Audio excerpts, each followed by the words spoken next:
वो कहाँ पे तैनात थे? तैनात थे जम्मू कश्मीर में। जम्मू कश्मीर। आखिरी बार यही मुश्किल से 1.5-2 महीना होता है। 1.5-2 महीना। हाँ।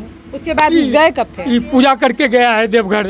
अगर कोई प्रशासनिक अधिकारी की मैं बात कर रही हूँ, जिले से कोई अधिकारी या फिर जो है प्रखंड स्तर से कोई नहीं कोई नहीं आया? किसी का फोन भी नहीं आया?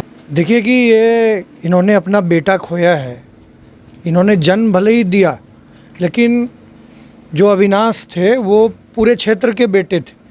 और आपने पूर्व में ही कहा कि ये वीरों की धरती है, शंभूगंज, अमरपुर, बांका, ये वीरों की धरती है। खोने का क्या दर्द होता है, जो खोते हैं उनको पता चलता है। भ्रष्ट सरकार की ये भ्रष्ट ने सब, ये लोग जितने भी हैं भ्रष्ट है।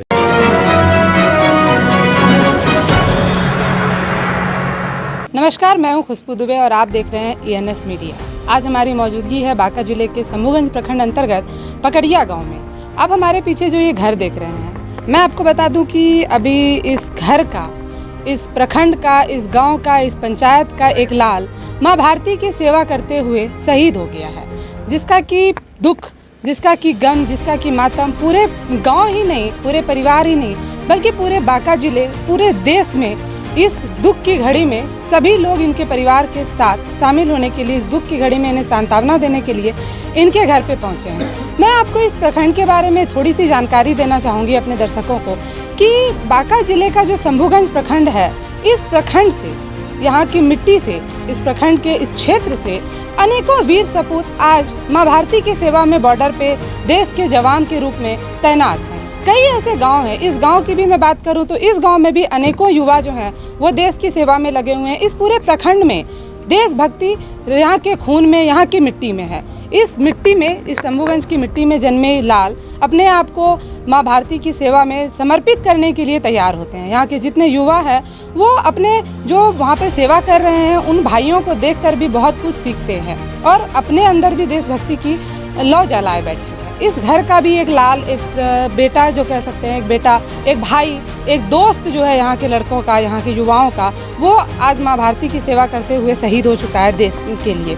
आज हम उनके घर पे पहुँचे हैं, उनके परिजनों से बात करेंगे और उनकी कुछ यादों को, उनके कुछ बचपन के यादों को, उनके और भी साथी संगत से, उनके जो है परिजनों से आपके सामने लाने का प्रयास करेंगे। क्या नाम हुआ जीजा? श्यामानंद शर्मा। जो शहीद हुए हैं उनका क्या नाम है, जो बेटे हैं आपके? अविनाश कुमार शर्मा। अविनाश। कब आपको खबर मिली, ये घटना कब हुई? घटना कल हमको खबर हुआ है। मेरा पत्नी गया था पूजा करने के लिए, जैसे आया हम पूछे कि क्या बात है, बहुत जल्दी आ गए हो पूजा करके। तो कहा कि ऐसे ऐसे 2 फ़ोन आया था उनके मोबाइल में। हम जैसे फ़ोन किए पहले वहाँ मंदिर में पूछ लिया मेरी पत्नी को कि बेटा का कब शादी हुआ है। उसकी माँ ने कहा कि फरवरी में हुआ है। उसके बाद नाम पूछा, मेरा नाम बतला दिया मेरा पत्नी ने। इतने करके उसके बाद मोबाइल काट दिया। उसके बाद हमारे को मोबाइल दिया, हम लगाए, 10 बार लगाए, रिंग होता था, उठाया नहीं। फिर हम बेटा को लगाए कि क्या बात है, बेटा को लगाए, बेटा भी नहीं उठाया, रिंग हो रहा है, नहीं उठाया।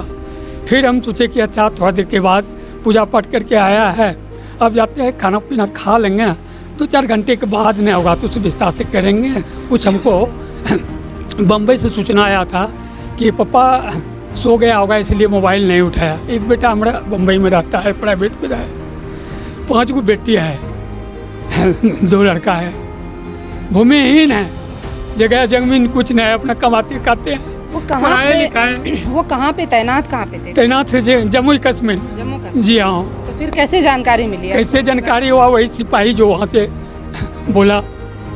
वही। हाँ, सिपाही। कैसे हुआ, कैसे ये सही था कि कैसे, इसकी जानकारी आपको नहीं? कुछ नहीं जानकारी। उनके यहाँ पे वो कब तक आएंगे, इसकी कोई जानकारी मिली है आपको? ये दूसरे द्वारा हमको जानकारी है कि आज रात तक में आ जाएगा, 2 बजे 3 बजे तक में आ जाएगा। आज रात तक में आ जाएंगे। तो जैसा कि इनको अभी पूरी जानकारी भी नहीं मिली हुई है, इनको सिर्फ इतना मालूम है कि इनका जो बेटा है वो अब देश के लिए शहीद हो चुका है। ये आप आंगन देख सकते हैं, इस आंगन में उस लड़के का बचपन बीता, यहाँ पर वो छोटे से बड़े हुए, लेकिन जब आखिरी बार वो यहाँ से गए होंगे तो किसी ने नहीं सोचा होगा कि वो यहाँ पर अब दोबारा लौट कर नहीं आएंगे। चाचा जी, वो आखिरी बार कब आए थे यहाँ पे? आखिरी बार यही मुश्किल से 1.5-2 महीना होता है। 1.5-2 महीना। हाँ। उसके बाद गए कब थे? ये पूजा करके गया है देवघर ये सावन में। हाँ नहीं 10 दिन से ऊपर हो गया है। अच्छा, सावन में पूजा करने के लिए आए थे। आया था। कितने दिन के लिए रुके थे यहाँ पे? लिया था छुट्टी 1 महीने के लिए, बस कुछ दिन। जैसे मेरा 5 गो बेटियाँ है, आज वहाँ जाएंगे तो दादी ननिहाल जाएंगे तो नानी के यहाँ जाएंगे, ऐसे टाइम पास हो गया। उसके बाद अपना भाई के यहाँ गए मिलने के लिए।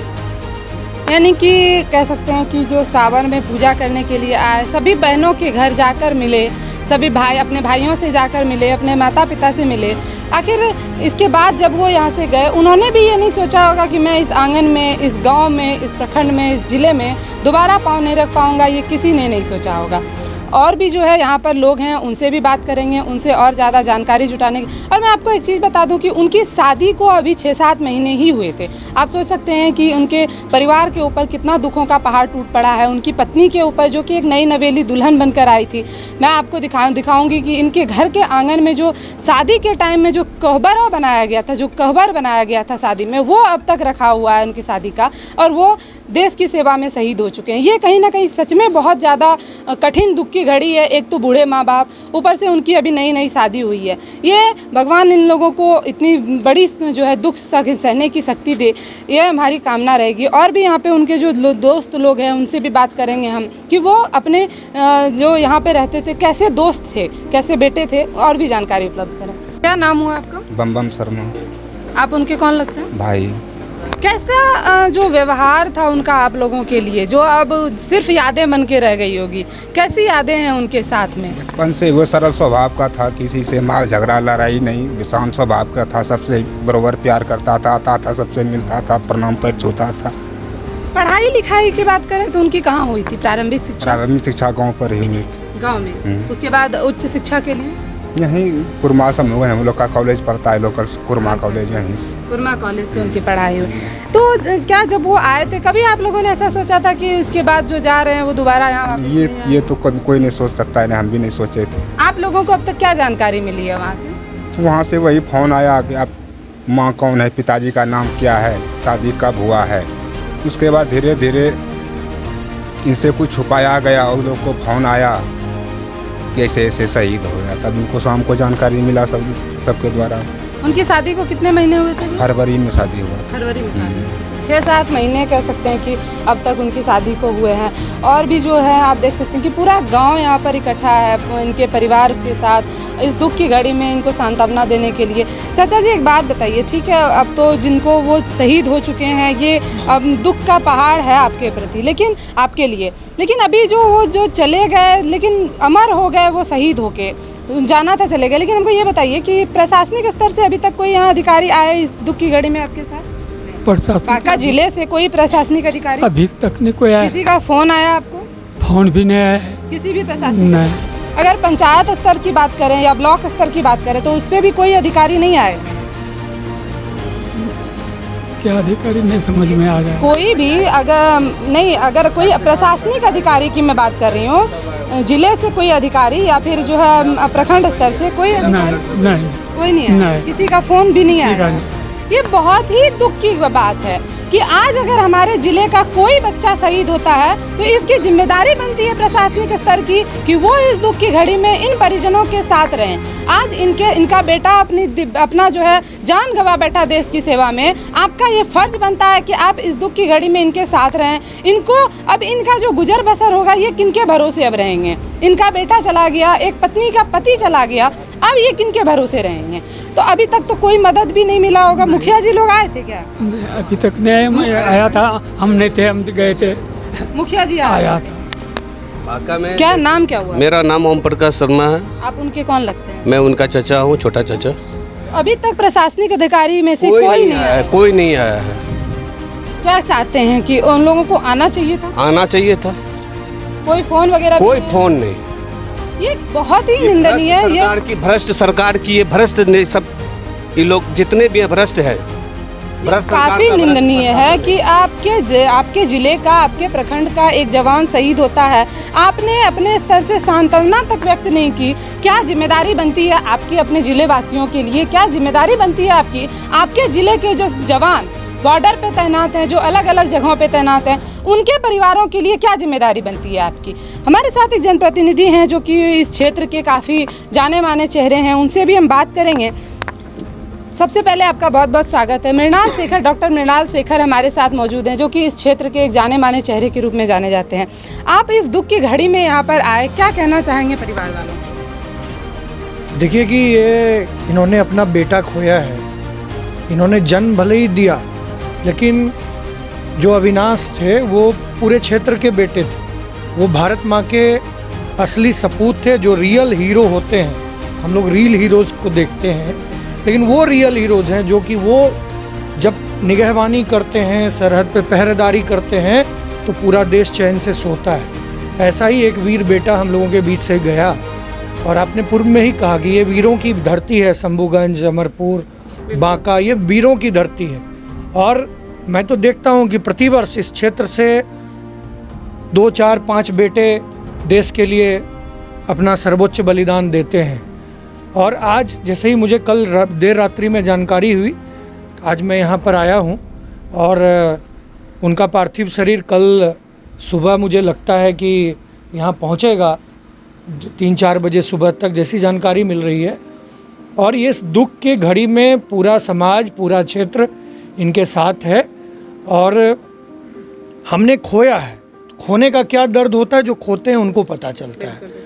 और ऐसे माहौल में अधिकारियों को यहाँ आना चाहिए, संवेदना प्रकट करनी चाहिए। और ये तो प्रोटोकॉल भी है, गाइडलाइन भी है कि भाई उनको तो आकर संवेदना व्यक्त करनी चाहिए। मुझे लगता है कि वो आएंगे, वो भी शायद बॉडी का वेट कर रहे होंगे, तो वो देखने की बात होगी।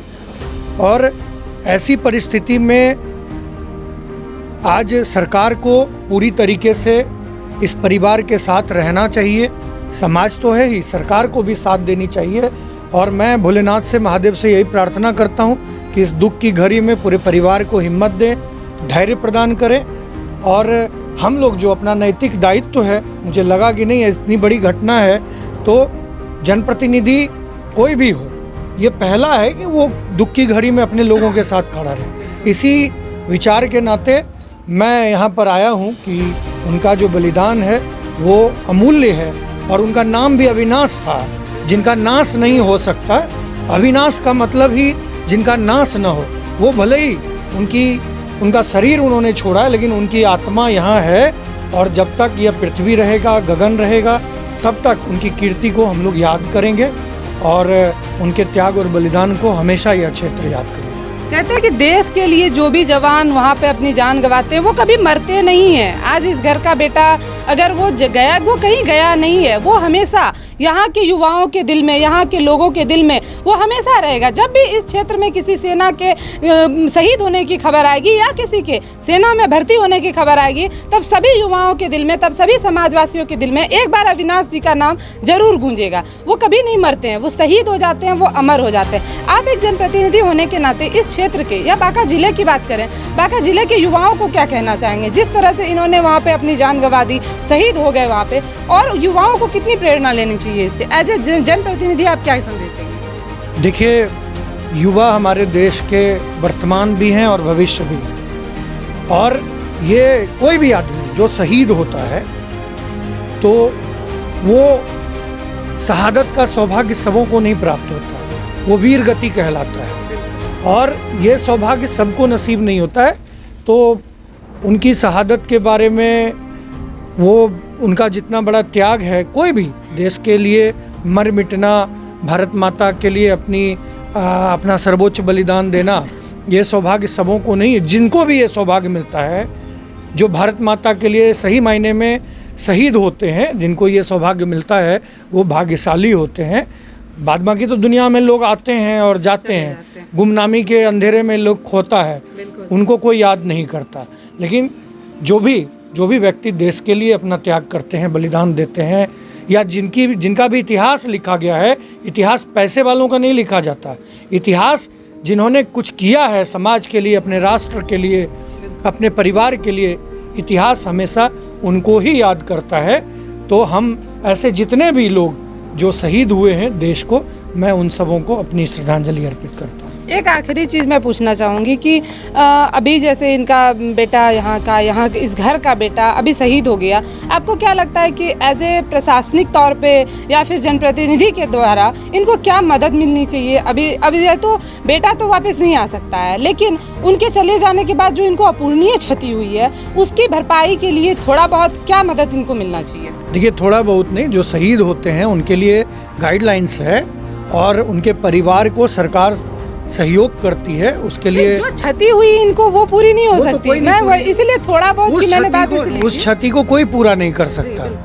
ये उसके लिए कितना भी इनको मदद किया जाए आर्थिक तौर पे, तो वो बेटा तो वापस आना है नहीं, वो तो नहीं आना है, उस क्षति को कभी भी पूर्ति नहीं की जा सकती। लेकिन सरकार का जो गाइडलाइन है, सरकार कोशिश करती है कि परिवार को एक आर्थिक सहारा मिलना भी बड़ी बात होती है, तो उस आर्थिक सहारे के लिए सरकार कई तरीके से मदद करती है। पेट्रोल पंप है, गैस एजेंसी है, और जो राशि के द्वारा होता है, और भी 2% मुझे लगता है कि वो रिजर्वेशन है जो सेना में शहीद हुए हैं, किसी भी तरह के आपको जब फॉर्म भरेंगे कोई भी तरह का, उसमें जो सेना का परिवार है जो शहादत दिया हो या जो सैनिक परिवार है, ऐसा उसका गाइडलाइन है। उस गाइडलाइन के आधार पे देश के ऐसे शहीद परिवारों की मदद सरकार के द्वारा की जाती है। और केंद्र सरकार जो भी शहीद लोग हैं उनका तो विशेष, जितना आज के वर्तमान दौर में केंद्र सरकार ने जितना संबल अपने सेना को दिया है, जो ताकत दी है, जो सहयोग दिया है, इसके पूर्व की किसी सरकार ने नहीं दिया। इसलिए वो सराहनीय कदम है और मुझे लगता है कि ये प्रक्रिया होगी। आज तो बहुत जल्दी होगा कहना, अभी वो वहाँ से सीओ आएंगे, वो वहाँ पर वो जो साथ में आते हैं जवान, वो पूरा विधिवत वो लेकर आते हैं, लेटर लेकर आते हैं, वो एक प्रक्रिया है जो पूर्ण किया जाता है, तो वो लेकर आएंगे तो देखना होगा कि उसके बाद क्या होता है। बहुत बहुत धन्यवाद सर आपका। तो ये जो डॉक्टर मृणाल शेखर जी यहाँ पर अभी इस दुख की घड़ी में आए, दुख की घड़ी में आदमी पैसे और अन्य वस्तुएं नहीं देखता, वो ये देखता है कि हमारे साथ कौन खड़ा है। आज जनप्रतिनिधि के रूप में डॉक्टर मृणाल शेखर जी इनके साथ खड़े हुए, तुरंत इनके यहाँ पे आए, ये इनको बहुत बड़ा सहारा मिला, इनको बहुत बड़ा सांत्वना मिला, जो कि ये परिवार कभी नहीं भूल सकता है। और भी यहाँ पे लोग हैं, उनसे भी हम बात करेंगे। हमारे साथ अविनाश जी के मित्र हैं, इनसे जानेंगे एक हमउम्र जो होता है वो सबसे अच्छा साथी, सबसे अच्छा दोस्त वो होता है। आज ये इनके दोस्त जो है वो वीरगति को प्राप्त हो गए हैं, शहीद हो गए हैं। आखिर दुखी ये भी हैं, लेकिन इनसे जानेंगे उनके बारे में कुछ बातें। क्या नाम हुआ आपका? मेरा नाम है रुकेश कुमार। आप लोग दोनों साथ में ही पढ़ाई करते थे? पहले तो हम लोग जूनियर थे और हमारे भैया सीनियर थे, लेकिन आप दौड़ में साथ में जाते थे और हम लोग को सीनियर के जैसा हम लोग को दौड़ाते थे, ग्राउंड पे सब कुछ बताते थे कि ऐसे करो, पढ़ाई लिखाई करो, नौकरी चाकरी लो, ये सब आगे भेज के लिए अच्छा। वो देश के गांव के युवाओं को भी वो अच्छी प्रेरणा देने का काम करते थे। उनके इन लोगों के वो प्रेरणा स्रोत रहे थे। कैसे, मतलब कैसा नेचर, कैसा व्यवहार, कैसा था उनका नेचर और व्यवहार? एकदम बहुत बढ़िया था, किसी के साथ वो व्यवहार गलत नहीं करता है, किसी को देखते दादे थे, सर से प्रणाम पाती सब कुछ करते हैं, व्यवहार में एक नंबर था। आज वो देश के लिए शहीद हो गए हैं, क्या आप लोगों के मन में कितनी ऊर्जा, कितना मतलब वो है कि खुद क्या उनको देख के जो शहीद हो गए हैं उनको देख के क्या सीख रहे हैं आप लोग? हम लोग को यही सब सीख रहे हैं कि देश की सेवा करते वो हमारे अविनाश भैया चल गए, आज से हमारे दुनिया में न रहें, तो हम लोग को दिन रात वो याद आते हैं कि, और हम लोग को लगता है नहीं कि हमारे बड़े भाई गए हैं दुनिया से, लगता है हम ही लोग के साथ में अभी भी है। जी बिल्कुल, वो कभी मैंने पहले भी कहा कि वो कहीं नहीं गए, वो हमेशा साथ में रहेंगे। आप भी सेना में जाना चाहेंगे उनको देख के? हाँ जी, सेना का तो उमंग है, मरना है तो देश के लिए मरना है, जीना है देश के लिए। बहुत अच्छी बात कही इन्होंने। एक अविनाश कुमार चला गया, लेकिन अपने गांव के युवाओं के बीच में अपने देश के प्रति देशभक्ति जगा गया। बहुत बहुत धन्यवाद। आप देख रहे थे ENS मीडिया।